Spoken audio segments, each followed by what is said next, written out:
आज ही डाउनलोड करें और अपने पसंदीदा शोज का आनंद लें। नहीं प्रभु नहीं, आप और मुझे। खाओ सखा खाओ, तुम पहली बार वृंदावन आए हो ना, तो तुम्हें खाना ही पड़ेगा। और ये मेरी मैया के हाथों का बना हुआ माखन है, तुम्हें तो खाना ही पड़ेगा। खाओ खाओ खाओ।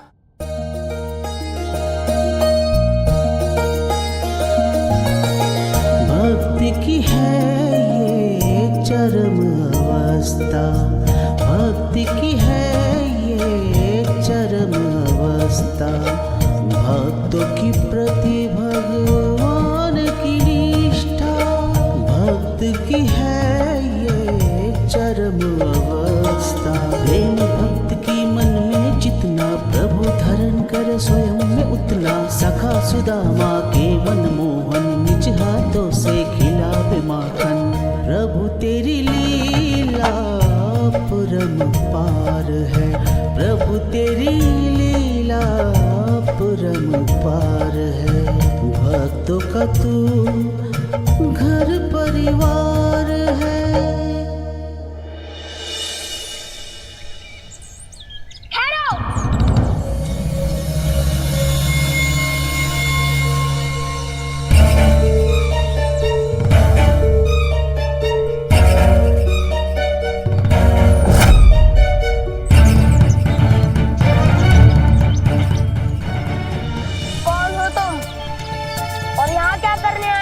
मैं हरि हूँ। हरि? तुम्हारा नाम हरि है? नहीं, मैं तो हरि के रंग में रंग गया हूँ। और कहते हैं जो हरि का सच्चा भक्त होता है वो हरि हो जाता है, और उसे सब में हरि दिखाई देते हैं। हरि बोल हरि बोल हरि बोल। शांत हो जाओ भक्तराम।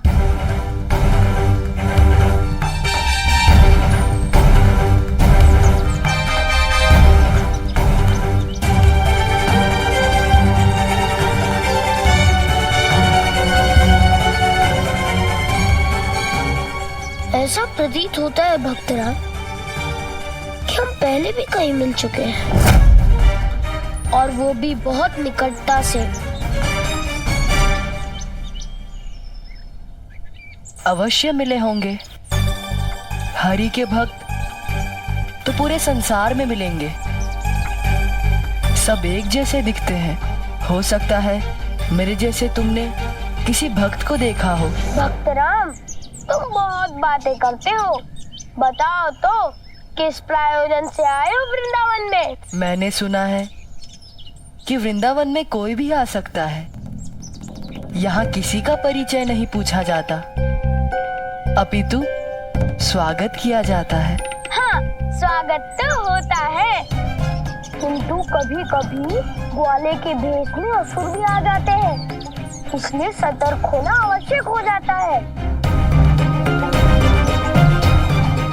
कहीं ऐसा तो नहीं कि तुम भी असुर हो और कहीं तुम हमारे साथ छल करने तो नहीं आए हो? छल? हरि के भक्त के मन में और हृदय में छल नहीं, प्रेम बसता है। मैंने सुना है कि आज कान्हा का जन्मदिन है। मैं तो उसके जन्मोत्सव में भाग लेने आया था, किंतु यदि मैं तुम्हें असुर लगता हूँ तो मैं चला जाता हूँ। हरि बोल हरि बोल हरि बोल।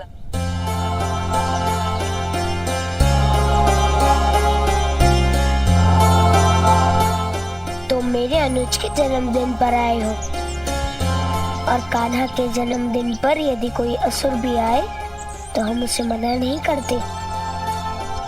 आओ, तुम्हारा स्वागत है। हरि बोल हरि बोल। इस बार मैं तुमसे वो मांगने आया हूँ जिसकी कल्पना तुम स्वप्न में भी नहीं कर सकते। यहाँ ग्वाले महाराज बैठे बैठे बांसुरी बजा रहे हैं, और हम घूम घूम कर पूरे वृंदावन को न्योता दे रहे हैं। हाँ, तो इसमें कौन सी बड़ी बात हो गई गोपी? ये तुम्हें छोटी बात लग रही है ग्वाले? हम राधा हैं। हमारे बाबा के पास 1 लाख गैया हैं और हमें प्रतिदिन ढेरों न्योते आते हैं, पर हम कहीं नहीं जाते। वो राधा तुम्हारे लिए घूम घूम कर पूरे वृंदावन को न्योता दे रही है और तुम्हें ये छोटी बात लग रही है। गोपी, तुमने तो कहा था तुम मेरे जन्मोत्सव की तैयारियां अपने अनुसार करोगी। यही तो भूल कर दी। पता नहीं किस प्रसन्नता में हमने तुम्हारा जन्मोत्सव अपने सिर ले लिया। इसको बोल कर आओ, उसको बोल कर आओ, सारी तैयारियां करो। उफ, हमें क्या पता था कि जन्मोत्सव में इतना काम होता है। अरे काकी, वो लड्डू अभी तक बने कि नहीं? हाँ राधा बिटिया, लड्डू तो बन चुके हैं, ठंडे होने के लिए रखे हैं। और काकी, गांव में हमने सबको बोल दिया है कि पूरी तरकारी बनेगी, दही, जलेबी और लड्डू तो रहेंगे ही। और हाँ, खीर भी बनेगी। कोई ये ना कहे कि राधा की व्यवस्था में कोई कमी रह गई।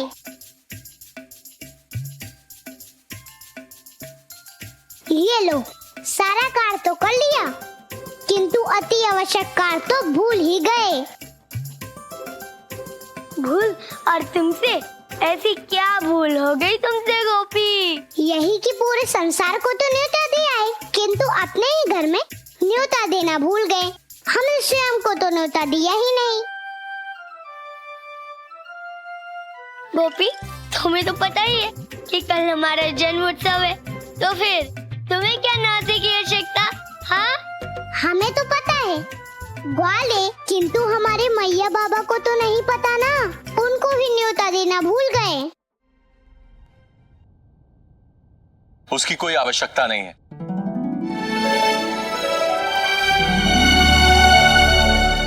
हमें तो पहले से ही पता था, क्योंकि कल तुम्हारा भी जन्म दिवस है और हम सभी कान्हा के साथ साथ हमारी राधा बिटिया का जन्म उत्सव भी बहुत धूमधाम से मनाएंगे।